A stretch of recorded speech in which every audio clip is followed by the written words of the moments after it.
Hi class, my name is Marcus and I'm a video game collector and enthusiast. I've been in love with video games ever since I got my first Game Boy at the age of 5. That Game Boy, by the way, is right here in my computer desk, along with every other iteration of the Game Boy, and then DS's, and then more DS's ever. Except for, tragically, I'm lacking the Pocket, the Game Boy Pocket. If any of you are willing to sell me one, I'll buy it, because I'm a collector. I own 262 video games and 17 consoles. Most specifically, I'm a big fan of Nintendo, and as you can see, and more specifically than that, I'm a huge fan of Zelda. I've got some action figures, Hyrule Historia, and even an ocarina in the back here.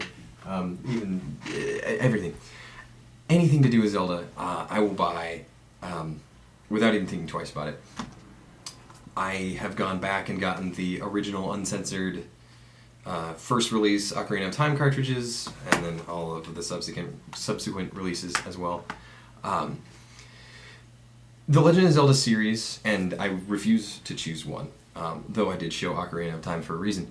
The Legend of Zelda series is my favorite, even after becoming intimately familiar with 262 different titles from all kinds of different companies, not just Nintendo. Because the world was always, it was my very first immersive and really open world video game. The Legend of Zelda Ocarina of Time, when it was released in 1998, and then when I got to play it in 1999, I like to say raised me more than my parents did. The universe was so enthralling that I would go into it and stop being a part of any other facet of life. Day would change to night. Storms could roll in, albeit in really insanely specific situations, unless you had the song to call them. But characters, even some of them were programmed to run around town on a loop, and obviously, if you followed any of them, you would see that they never really went anywhere. But just in passing, and just for the sake of passing them on your quest or whatever errand you were running, they felt alive, and they seemed like they were going somewhere and doing something.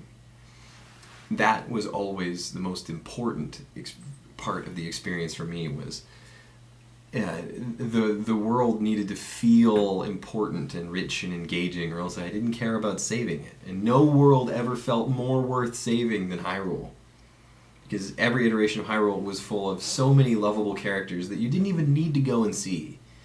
You know, you would find a shack out in the woods, and It would be a huge afro and a bird living in it. She would have a kayaking minigame for you, or any number of other things. In the dark world of A Link to the Past, you would find out that some of the trees would talk to you, and several of them would spit bombs at you, and every once in a while they would just chat you up.